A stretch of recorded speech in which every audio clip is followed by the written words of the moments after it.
Hello again, everybody, and welcome to another Zoom edition of ATI. Dan with Matt and Brian. It's October 1st, and there's a lot going on in the sports world right now. We'll get to all of that. We'll start with the National Football League, and we'll start with the hometown Patriots coming off a very comfortable victory over Brian's Raiders on Sunday. I was very pleased with that performance, and it wasn't necessarily that Cam looked spectacular. It was more just the dominance of the running game, and I thought the defense played pretty well in that second half.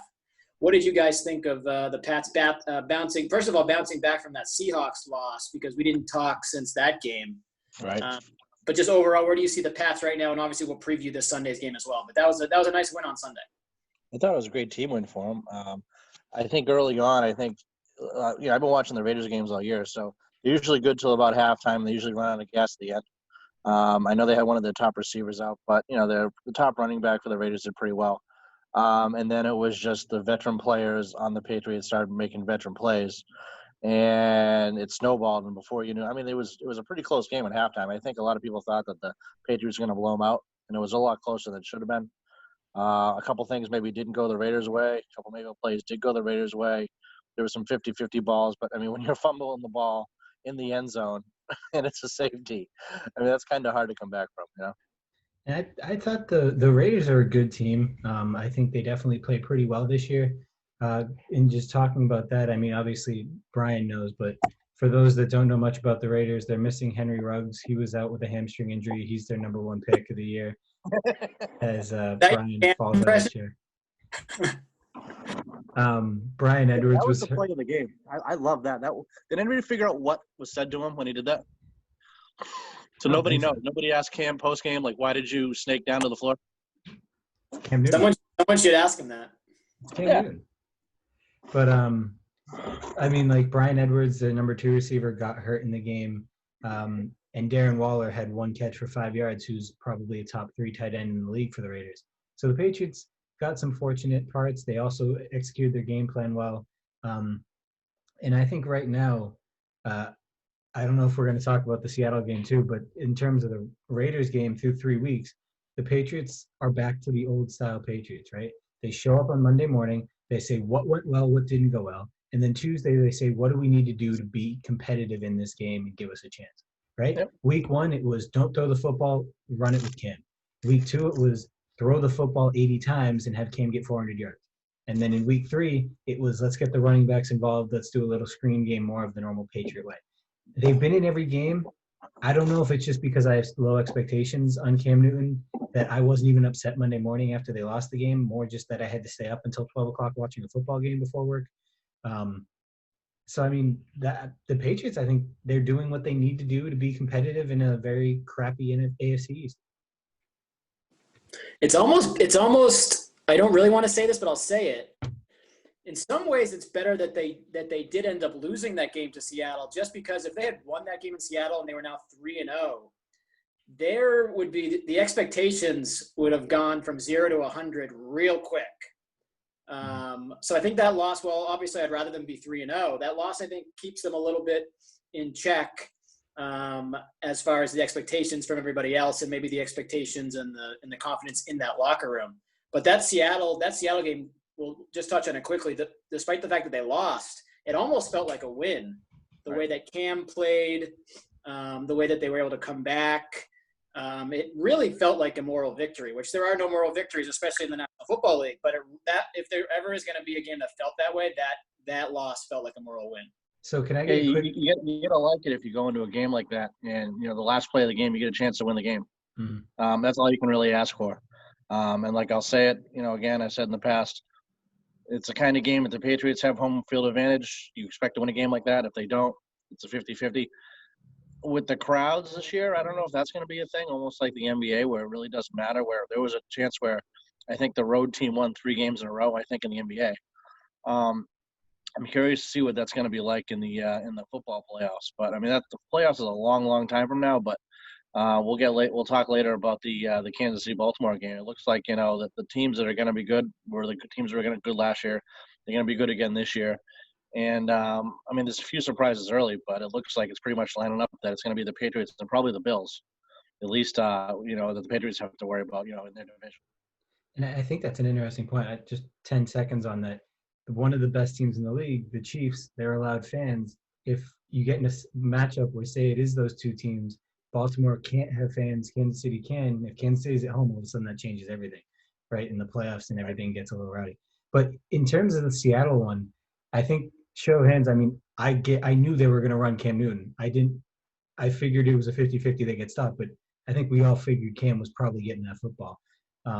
I thought they were going to pass it, and then Seattle was going to intercept the ball. Just for common purposes. No, anybody? No. But you have to admit, Dan, come on, Dan. Seattle's given up over 400 yards each week passing-wise, so obviously they were in the game. They had a chance to win it on the last play. I'm never going to take anything away from an in-game performance because, hey, you had to perform, you performed. But I am kind of toning it back because Seattle gave up, 500 yards to Matt Ryan, 500 yards to Dak Prescott, and 400 to Cam Newton. I mean, they're not exactly the 86 Bears here. Yeah. Did White miss that game too, right, against the Seahawks? Who? Yeah. White. Yeah. Right. I mean, this personally, no. I think if White was playing, I think they might have just dumped the ball to him. I mean, they've done that in the past too. So. So let's look ahead to this Sunday's game, which is a huge game with Kansas City. It's in Kansas City, right? Yep. Mm-hmm. In Kansas City. Chiefs, obviously, they're undefeated, defending Super Bowl champs. They looked really strong on Monday night. What kind of a chance, though, do we give the Patriots on Sunday? Obviously, they're the underdogs, but the way that they've played to start this season, they're exceeding expectations so far, as we just talked about. Do we give them any chance to win on Sunday? They're 3-point favorite, right, Matt? The Chiefs? Yeah. What is the spread? Brian, give the rest of your point. I'll come back to it. I thought they were like a 3, so pretty much 7. it was even. It was, so it's 7 now. Okay, so they gave him the full touchdown, but yeah, I don't know. I mean, I think the Chiefs are like what the Patriots used to be with a more mobile, better quarterback. I mean, they're going to give up yards, but they're going to outscore you. That's how they're going to beat you. At least that's like the idea, I think. But I don't know. I mean, I'm a little older than you guys. They still have Andy Reid as their coach, and I don't care how many Super Bowls he wins. I'm never, ever going to take him seriously because I just can't do it. I guess that's fair. So I think Kansas City is offensively just so much beyond any other team in the league. And if the Patriots had their full complement of players, I know it sounds like an excuse, but I honestly think if they had all their complement, they'd be competitive. It's going to be a shootout, and Cam's going to have to lead a touchdown drive, I'd say 75-80% of the time, and I just don't think he can do it yet. You give this matchup in January, February, December, maybe I'm saying it's closer, but right now I just don't think Cam can compete offensively with what he needs to do going to Arrowhead. And I'm not saying like it's a bad thing, right? I mean, I want the Patriots to win. I'm going to hope they win. That's where I see. When's the last time the Patriots were underdogs by that many points? 7 is a lot against the Patriots. It's probably been over a decade. The Seattle game was the first time in 8 years, I think. 8 years, 80 games. Their number 8 was involved somehow that they'd been an underdog at all. The Seattle game was. So I can only imagine a touchdown dog. Yeah. Now, do we have to call TMZ? Can we get some of these guys to investigate some of the receivers for Kansas City? I mean, one of these guys must have beat his wife or his kid within the past 5 weeks, right? I mean, they are at home with them. Yeah, I mean, with COVID, you're spending more time with your family. Somebody's finding a switch in the backyard. Someone's letting the dog out. Something's going on with this team. I mean, they make the Cowboys look like the Boy Scouts. Somebody's got to get on that. I'm pretty sure the Chiefs I'm pretty sure they're okay. So that game is at 4, I believe. And once again, we are going to be able to watch Tommy B. I think he plays at 1 against San Diego. So Tommy is off to a 2-1 start now. After we were really enjoying the loss in week 1, they bounced back to win their last 2. I haven't watched a lot of the second 2 games by the Bucs. What are we thinking of their bounce back from the loss to the Saints? TRT replacement therapy, HGH. Peptides.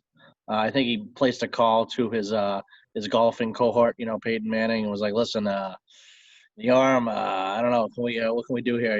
It's his wife. It was his wife. It wasn't Peyton Manning. I'm sorry. Okay. Mrs. So obviously, yes, the Tom Brady method, the TB12 method, always questionable regardless. Concussion water. Yeah, seriously.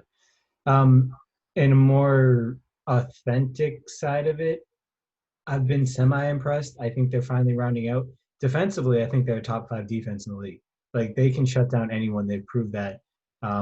Offensively, you look at kind of what they've done. The defense has been putting him in great opportunities, which, I mean, has been Brady's whole career, and I'm not going to knock that.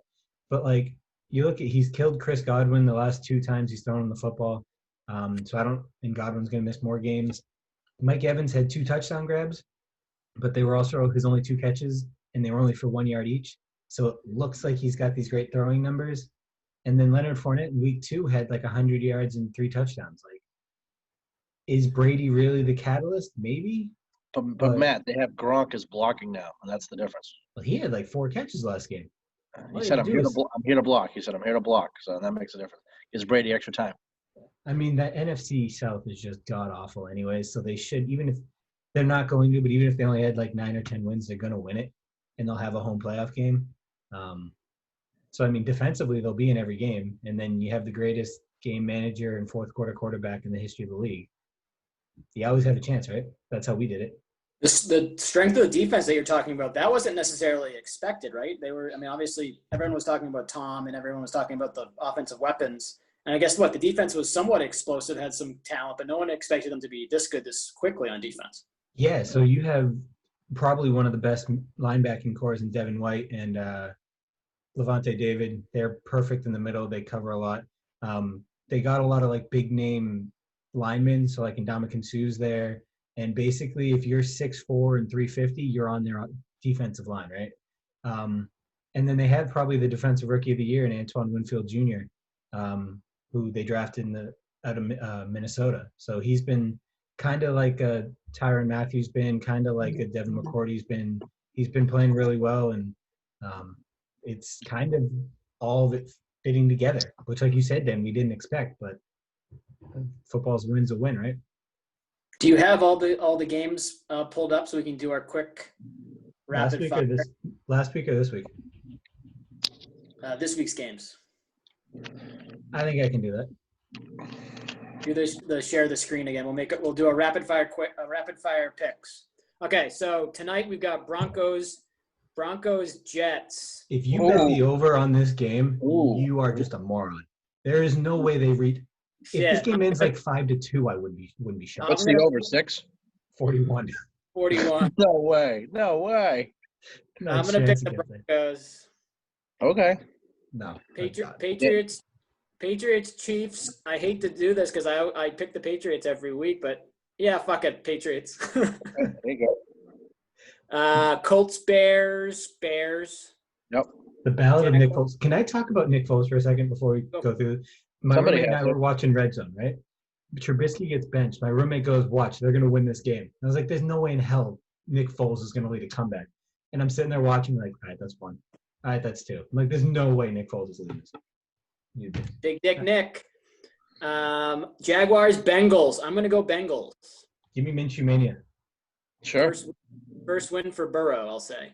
Browns, Cowboys. I'll go Cowboys. Cowboys, yep. Cowboys are such a conundrum. Saints, Lions. I'll go Saints on the road. I'm gonna go Lions. I think Drew Brees is he's got a noodle arm now.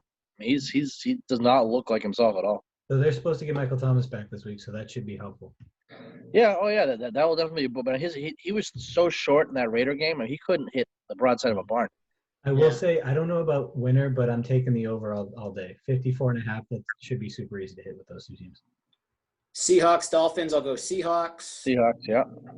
Buccaneers, Chargers. I'll pick Tommy there. Bucks. I really like Justin Herbert so far, though. I think that game might be closer than they think, but yeah, probably 10. Tampa Bay's there by 7. I'd love to see the Chargers. Chargers lose. Ravens, Washington. I'll go Ravens. Yep. Cardinals, Panthers. Cardinals have been somewhat of a surprise, right? I'll go Cardinals. Okay. Vikings, Texans. Ooh, this is a 2-0-3 teams, bit of a toilet bowl. I'll go Texans. So Yep. this is also an interesting one to follow, making sure the Vikings actually play after the whole COVID scare with Tennessee. Oh, that's right. That's right. So But they haven't. We don't know yet. if they make it through tomorrow, supposedly with no positive results, they'll go on with the game. Tomorrow is Gotcha. supposedly the defining day. Giants, Rams. I'll go Rams. Yeah. Who's the running back now for the Giants, Matt? They just signed Devonta Freeman, but Is, Dion is, Lewis is the other one. is Barkley really out for the year? Yeah. I know that was devastating for Matt. I literally was like sitting on the couch. Within 2 hours, I lost McCaffrey and Saquon, and I just sat there staring at the TV. Like In your fantasy sports football season. But they're also like my two favorite players to watch, and I literally just stared at the TV. Didn't move. He's heartbroken. Bills, Raiders. I'll say the Raiders bounce back. Wow, the Bills are favored in Vegas by 3 in that game, but I'm going to say Raiders win. Yeah, I'm going The to say the house Raiders. never loses. That'll be an interesting one. Eagles, 49ers is the Monday nighter. I'm going to go 49ers. I'm not Sounds taking good. it over. That's for sure. Okay, so Steelers Titans. That's Iffy. is that postponed no matter what, or that might end up being played? So latest reports are that game will get pushed to week 7, and the Steelers Ravens game from week 7 is getting pushed to week 8. Gotcha. Was there any chance that they end up playing it? No. Okay. When they do play it, I'll pick the Titans. And then the Monday night game. The Monday night game is Falcons Packers in Green Bay. I'll go Packers. But take the over on that one. I think the Packers win, but take the over. Wow, Sure. 56.5. Oh yeah, I That is 100%. big. I think that game could easily be 40-37. Wow, that'll be yeah. entertaining.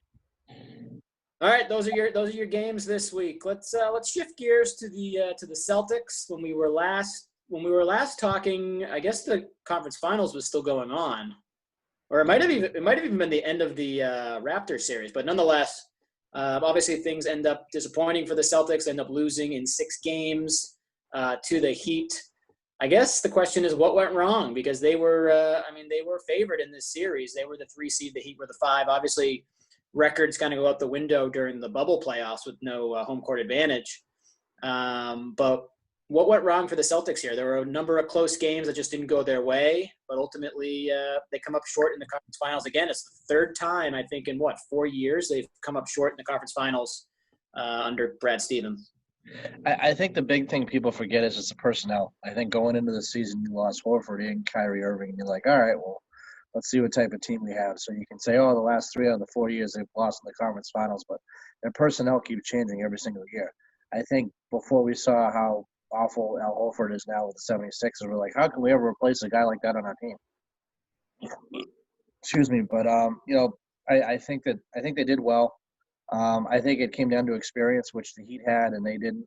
And I mean, I hate the Heat because they're like the Lakers light, and the Lakers, basically going to play. The Heat is going to play the Lakers, and now Adebayo and Gordon Dragic are both out for game 2, so the Lakers are probably just going to win the thing anyway.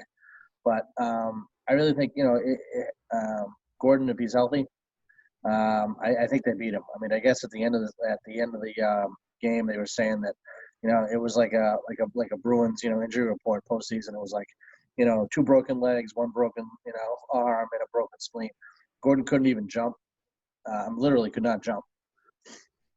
Him healthy, he is the guy that he can bring the ball up the court. He carries those lulls. And people still forget you got a 22-year-old and 23-year-old that are basically carrying their team. I know in the Toronto series, there was games where Kemba did absolutely nothing, and then there'd be other games where he scored 28 points. It's the first time he's been on the big stage. I think he's never even been out of the first round, if I'm correct, as far as playoffs. But I don't think you really need much with this team. I think you get a little bit of experience. People are trying to trade Gordon Hayward. People are trying to trade Marcus Smart. One guy wanted to trade Gordon for Oladipo and Turner. Turner.